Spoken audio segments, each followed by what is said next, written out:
Hello fellow Hoovians, Hoovian Queen here. Hope you're having a good week so far and a nice lead up to Christmas, even though we're not getting a Christmas special this year. Boo. But anyway, so let's continue on. So today we're going to be talking about the second part of the Trial of a Time Lord story arc with Mindwarp. So, here we go.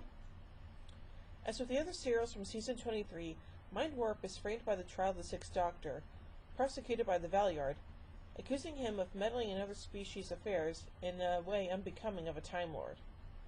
The Valeyard provides evidence to the presiding Inquisitor via a screen linked to the Matrix, showing the details of the Doctor's actions on the planet Thoros Beta. The bulk of the episode centers on recorded narrative. As shown by the video, the Doctor and Perry arrive at Thoros Beta. The Doctor's curiosity piqued on the availability of advanced weaponry by the warlords of Thoradon.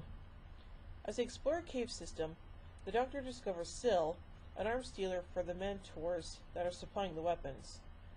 Exploring further, they find that the scientist Crozier in Syl's employ is attempting to perfect the ability to transplant the brilliant mind of Kiv, Syl's superior, into another body to overcome Kiv's pending death.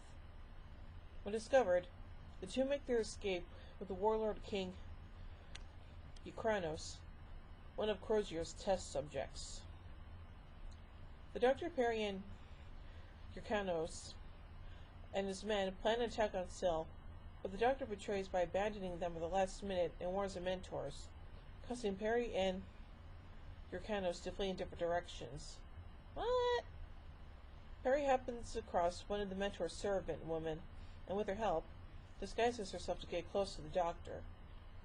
The Doctor reveals Perry to the mentors and requests he be allowed to interrogate her alone, a request Syl allows.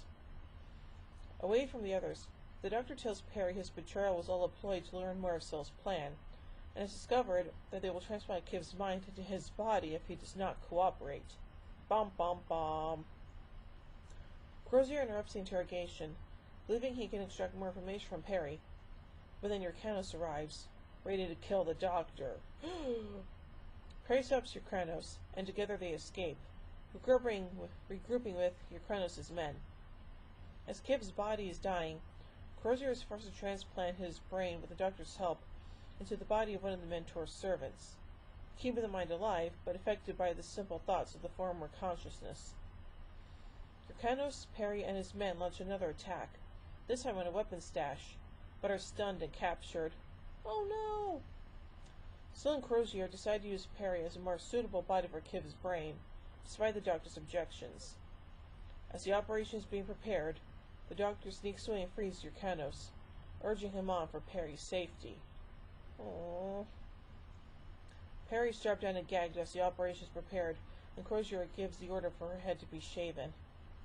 The Doctor attempts to return to save her, but is suddenly drawn hypnotically into the TARDIS, which appears in the hallway. It is later revealed that he traveled directly to his trial from that point. Despite the Doctor claiming that Time Lord's interference has put Perry's life in danger, the Valeyard rebuffs this, saying that the Doctor shouldn't have become involved in the first place, and Perry's life is the cost of his involvement. Really, dude? Really?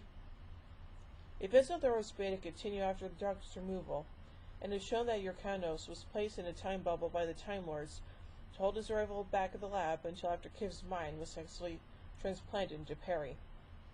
When Urkanos is freed of the bubble, he is distraught at the results of the operation, and fires wildly, killing Perry. Oh man, that's rough. The Valeyard insists that the interference of the Time Lords was to prevent a greater disaster befalling the universe due to the mistakes in the Doctor's actions. What mistakes? The Doctor insists that the present trial appears to be serving a greater cause, and resolves to determine what it is as the trial continues. So, yeah, that happened. Anyway, let's look at the production of this episode. Initially, it was intended that the BBC Radiophonic Workshop would provide music scores for both this and the following segment of the Trial of a Time Lord. Both were assigned to Malcolm Clarke to begin with, although Terror of the Vervoids was reassigned to Elizabeth Parker shortly afterwards. However, fellow Radiophonic Workshop composer Jonathan Gibbs left early in 1986 and was not replaced until the following year, leaving the other composers backlogged and with no one free to do the incidental music for Mindwarp. It was suggested that Dick Mills could provide both the music and sound effects, but John Nathan Turner rejected this idea and instead hired film composer Richard Hartley to create the incidental music for the segment. It would be the only time that Hartley worked on the series. The original recordings of Hartley's score no longer exist in the BBC archives, with the result that there was no isolated score included on the recent DVD release of this story. Boo! Deep Roy, who had previously played Mr. Sin in The Talons of Wang Chiang, has an uncredited role as the Posticarian delegate. Trevor Laird returned to Doctor Who in the 10th Doctor era as Clive Jones, father of the Doctor's companion Martha Jones. Christopher Ryan returned in 2008 as Centauran leader General Stahl in The Centauran Stratagem and The Poisoned Sky, and in 2010 as another Centauran, Commander Strack, in The Pandorica Opens.